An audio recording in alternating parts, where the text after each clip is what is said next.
Hi, my name is Bob Wheeler, and welcome to the Berean Observer, where we search the scriptures daily to see whether or not these things are true. You may notice that there are quite a few atheist YouTubers out there who will typically launch into these long, bitter diatribes about how horrible the God of the Bible is.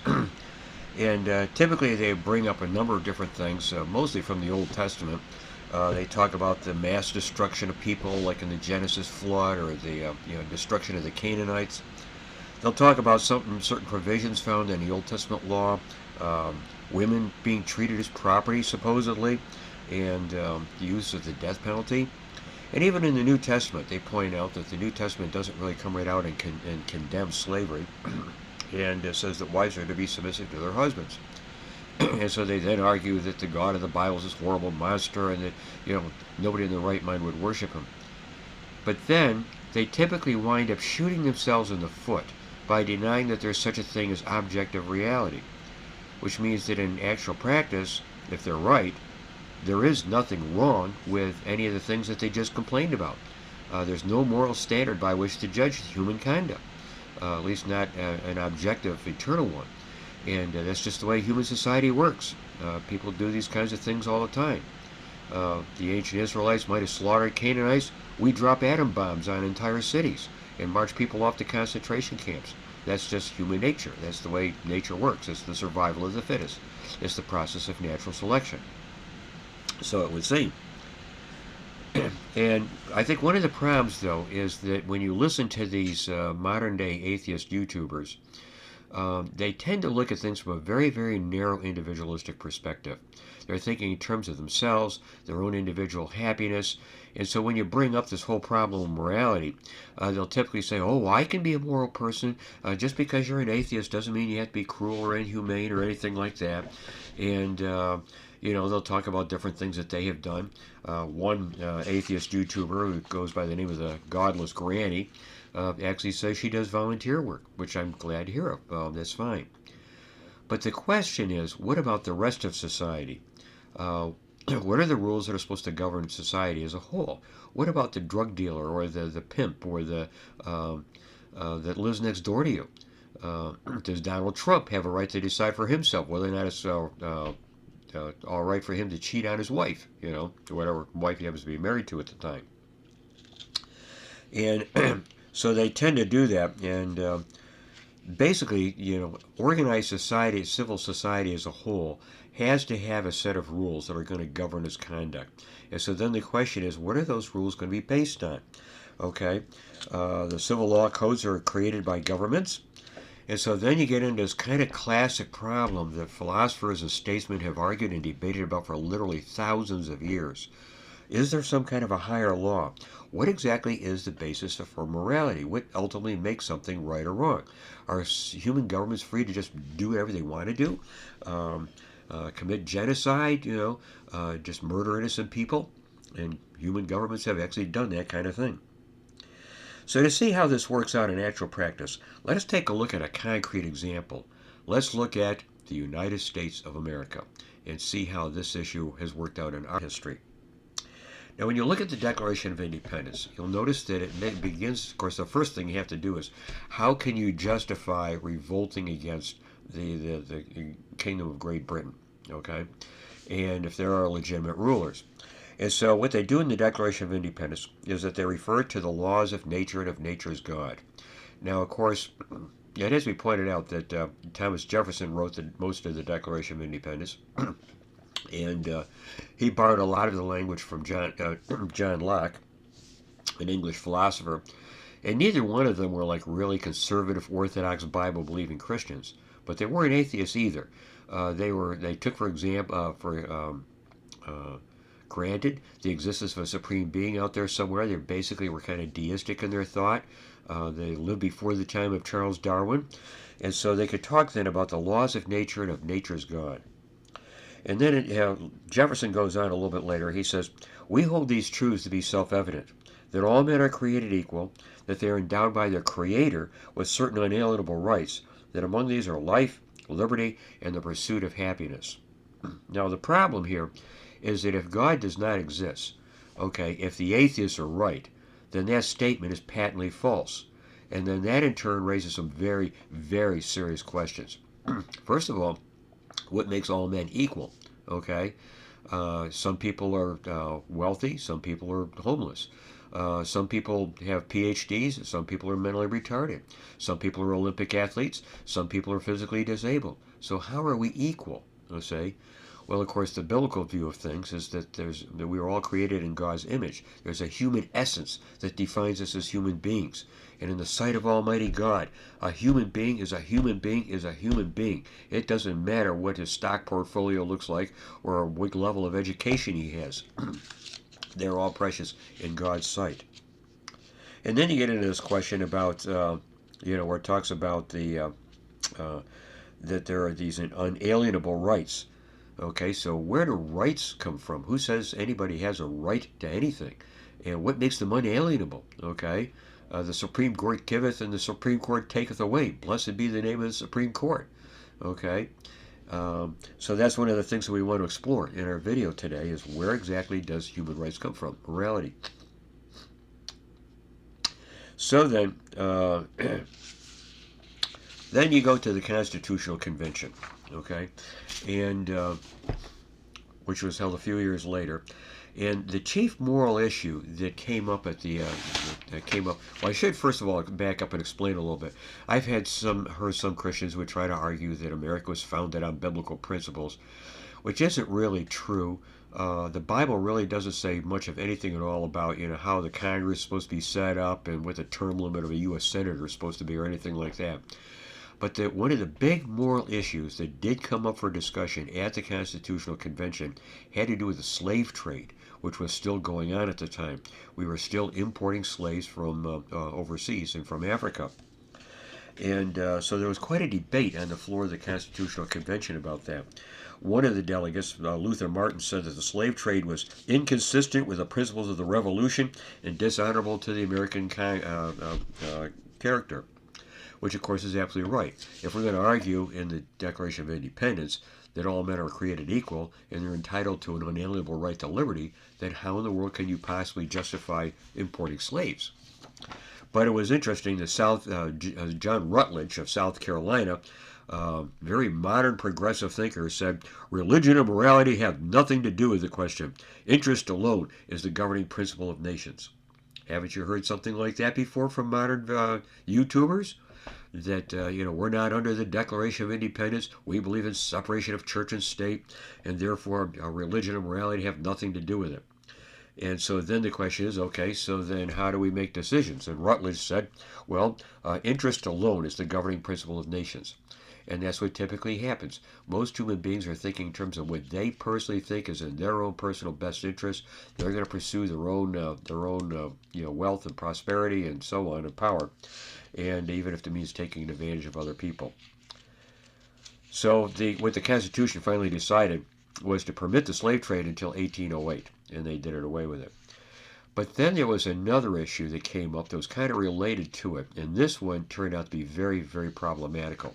And this had to do with the question of what do you do with runaway slaves? Let's say a slave escapes from his master and he makes his way into a free state. What should happen then? And it's interesting that the founding fathers wrote a provision into the Constitution now that actually says that no slave from one state escaping into another shall, in consequence of any law or regulation therein, be discharged from such service or labor, but shall be delivered up on claim of the party to whom such service or labor may be due. And technically that provision is still in the Constitution. It's Article 4, Section 2, Paragraph 3, even though it's kind of a dead letter right now because the institution of slavery has been done away with, so there are no runaway slaves. But it's still right there in black and white. Now that, of course, directly contradicts something that the Bible says, okay? In Deuteronomy chapter 23, we see that in verses 15 and 16, and I'm reading from the New King James Version, it says, you shall not give back to his master the slave who has escaped from his master to you. He may dwell with you in your midst, in the place which he chooses within one of your gates, where it seems best to him. You shall not oppress him. So the idea there then is that that there is supposed to be a level of humanity. It is true the Bible does not condemn the institution of slavery per se, outright, okay? As a legal institution, it's not necessarily inhumane or cruel. But the Bible does look out, the basic underlying moral principle is you shall love your neighbor as yourself, which means that you do have to look out for the well being of everybody in human society. And that means that if you have a slave who's being horribly mistreated and abused by his master and he runs away, then under the Old Testament law, you were actually supposed to give him shelter. Well, then, that created a real problem here in the United States because you had slavery in some states and you did not have slavery in other states. So the Congress passed a law in 1793 that allowed slave owners to cross state lines to capture runaway slaves. So, for example, if a slave escaped from a plantation in Virginia and made his way up here to Pennsylvania, where I live, northern Pennsylvania, his master down in Virginia could actually come up here, even though it was a free state at the time, and haul the slave back to his plantation back in Virginia. But what really got to be a real problem was the Fugitive Slave Act of 1850.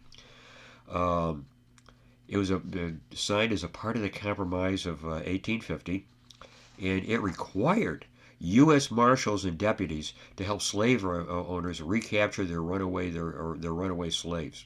And the marshals could even go so far as to deputize citizens on the spot to aid in seizing the slaves. And what is even worse, I think, as it turns out to be in actual practice, is it imposed stiff criminal penalties on anyone who harbored a fugitive or obstructed his capture. So then this raises a real question. So if the runaway slave shows up on your doorstep, what do you do with him? Okay, do you obey the Constitution and the federal law, or do you go by what the Bible says? And it was interesting that while they were debating this act in Congress, that William A. Seward, who was a senator from New York at the time, delivered his famous and controversial higher law speech back on March 11th of 1850. And he said, "The Constitution regulates our stewardship. The Constitution devotes the domain to union, to justice, to defense, to welfare, and to liberty." But then he went on a little later to say, "But there is a higher law than the Constitution, which regulates our authority over the domain and devotes it to the same noble purposes." So that raises an interesting question. Is there really a higher law that supersedes the Constitution? And that wound up becoming very, very controversial. And one concrete example of this took place in Syracuse, New York, not too far from where I grew up, called the Jerry Rescue. It took place the following year, in 1851. William Henry, who was also known as Jerry, was arrested by federal agents in Syracuse after he had escaped from Missouri. He had lived in the Syracuse area for a while and was working as a carpenter and later a cooper. Well, it just so happens that at the time that he got arrested in Syracuse, the Liberty Party was holding a convention in the Congregational Church nearby. When they found out about Jerry getting rescued, or being arrested, the convention adjourned, and a crowd gathered around the police station where he was being held. Samuel Ward delivered a moving speech, and then a group of abolitionists forced their way into the building and whisked away Jerry. A few days later, he was enabled to escape to Canada. So did they do the right thing? They were breaking the law, okay, which said that he should have been, returned to his master. And then, of course, that was just one example of what became known as the Underground Railroad. And you had people like Harriet Tubman, for example, that routinely helped escaped slaves, run away to freedom and to Canada. And of course, in doing so, they were openly defying the law, okay? So does that make it right? So the question is, do we go by what the Bible says or the Constitution? Well, then, in a kind of related thing, there was the infamous Dred Scott decision, and by the Supreme Court in 1857. And what happened was Dred Scott was a slave who belonged to an army surgeon, and because the army surgeon kept getting transferred around from state to state, sometimes they were living in a free state, and sometimes they were living in a slave state. So finally, Scott was urged by some friends in St. Louis to sue for freedom on the grounds that he had had a prolonged residence in some free states. and in a free territory, and therefore he was no longer a slave. So the court went to the case went to the Supreme Court, and there were several questions that came before the court.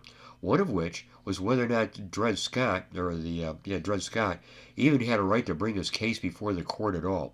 And it was there that it really got to be very, very controversial. The opinion was written by Chief Justice Roger B. Taney, who was from Maryland, if I recall correctly. And the opinion ruled that Scott did not even have the right to bring his case before the court. He said that black people were not a part of the sovereign people who made the Constitution and were not included in the all men who were created equal. He said black people had for more than a century before been regarded as humans of an inferior order, so far inferior that they had no rights which a white man was bound to respect. So that means that Dred Scott did not have a right even to bring his case before the court simply because of the color of his skin, and he was denied of his the fundamental human rights. So that no matter what else you might happen to say about the institution of slavery, they were denying that Dred Scott even had a basic right to bring his case before the court, a right to justice. Well, of course, all of this was finally resulted in the Civil War. That's how we finally resolved the issue, and it finally resulted. It lasted 4 years, and it resulted in 620,000 soldiers being killed, and the South was absolutely devastated. And it's interesting that the Northern Army had turned into kind of a moral crusade on the part of the North, and the Union soldiers would be marching into battle, singing the battle hymn of the Republic. Mine eyes have seen the coming of the glory of the Lord. And there's an interesting YouTube video that gives the background to that song, and I'll put a link to it down in the description below. So what it all boils down to is that morality is not just a matter of personal opinion. It is a standard of conduct, a set of rules that governs and guides human society as a whole. So then the question is, what determines it? Is there some kind of a higher law out there, like William Seward said, that ultimately governs all human behavior, or is it just up to each individual country to decide on its own whether or not the Jews should go off to the concentration camp or what have you? So the question is, what actually determines right and wrong? And it's on this question that atheism falls dismally short. A lot of YouTubers, like I say, tend to look at it as a matter of individual choice. They say, oh, just because I gave up Christianity doesn't mean I can't be moral. I can come up with my own coherent moral system and so on. Okay. But as we pointed out, you still have the problem, what about society as a whole? How does it determine what rules to govern it? And of course, in a lot of places, and of course, this is something that philosophers have argued and debated about for literally thousands of years. They've come up with hundreds of answers. But one possibility would be to come up with a sociological definition of morality. That basically is just that every human society comes up with a set of rules on its own to govern behavior. And that seems to work on the surface if you have a relatively small, homogeneous society. Okay? But the problem is when you're talking about a country like the United States, which covers such a vast geographical distance and has a very diverse kind of society, you can't get anybody to agree on such basic things like the sanctity of marriage, the sanctity of life. Even the United States Supreme, America today is so morally bankrupt that even the Supreme Court today, with supposedly a conservative supermajority, cannot decide in the Dobbs case what actually constitutes a human being. And so they wound up just shifting the issue back to the individual states. Each state decides for itself whether or not an unborn child is a human person with a life worth saving. And that's how terribly we are today. And it's kind of interesting that one thing that Cicero pointed out, the ancient Roman philosopher Cicero, is that there's got to be more to law than that. And he said this, but the most foolish notion of all is the belief that everything is just, which is found in the customs and laws of nations. Would that be true, even if those laws had been enacted by tyrants? If the well-known 30 had desired to enact a set of laws at Athens, or if the Athenians, without exception, were delighted by the tyrant's laws, that would not entitle them to such laws to be regarded as just, would it? And he cited an example in the Roman government as well. And then he says, might a dictator put to death with impunity any citizen he wished, even without a trial? For justice is one. It binds all human society. It is based on one law, which is right reason applied to command and prohibition. Whoever knows not this law, whether it has been recorded in writing or anywhere or not, is without justice. But if justice is conformity to written laws and irrational national customs, and if, as the same persons claim, everything is to be tested by the standard of utility, then anyone who thinks it will be profitable to hire to him still, if he is able, disregard and violate the laws. It follows that justice does not exist at all if it does not exist in nature, and if that form of it which is based on utility can be overthrown by the very utility itself. And there he is, of course, he's arguing against the Pinckney there at the Constitutional Convention, that said it's all based on interest. You say religion and morality have nothing to do with it. He says, or Cicero goes on to say, for where then will there be a place for generosity, or love of country, or loyalty, or the inclination to be of service to others, or to show gratitude for favors received? For these virtues originate in our natural inclination to love our fellow men, and this is the foundation of justice. Otherwise, not merely consideration for men, but also rites and pious observances in honor of the gods are done away with. For I think that those ought to be maintained, not through fear, but on account of the close relationship which exists between man and God. And so it's kind of interesting because Cicero lived just before the time of Christ, and he doesn't really show any familiarity at all with Judaism or with the biblical law. But the answer, and so it raises the question, so what is this natural law? Where does it come from? Who says it exists? And the biblical answer to that is found in Paul's epistle to the Romans in chapter 2. And verses 15 and 16, where he, reading from the New King James Version, he says, who show the work of the law, he's talking about the Gentiles, and he says, for when Gentiles, who do not have the law by nature, do the things in the law, these, although not having the law, are a law to themselves, who show the work of the law written in their hearts, their conscience also bearing witness, and between themselves their thoughts accusing or else excusing them, in the day when God will judge the secrets of men by Jesus Christ, according to my gospel. So it's kind of interesting. He points to an interesting human phenomenon there. That on the one hand, we're very, very apt and prone to make accusations towards each other. You're a liar, And then the person being accused will naturally excuse himself. No, I am not a liar. Okay? Which means that both of them somehow intuitively know there's something wrong with lying. But how did they arrive at that conclusion? Okay? And according to Paul, what it means is that we were created by God in his image, and when he created us with a conscience, that we would know that we'd have a fundamental knowledge of difference between right and wrong. And it's kind of interesting, you take a look then at the American experience and how this all worked out. At the very end, toward the end of the Civil War, President Lincoln, during his second inaugural address, said, finally do we hope, and fervently do we pray, that this mighty scourge of war may speedily pass away. Yet, if God wills it to continue, until all the wealth piled by the bondman's 250 years of unrequited toil be sunk, and until every drop of blood drawn with the lash shall be paid by another drawn with the sword. As was said 3,000 years ago, still it must be said, the judgments of the Lord are true and righteous altogether. And there he is quoting from Psalm 19:9. So what it boils down to is that God is the ultimate judge, king and judge. And atheism, frankly, has no basis for morality at all. Well, thanks for listening, and I hope you give all of this some serious thought and reflect a little bit on what each of our relationships with God is. Thanks, and let's stop again. Bye.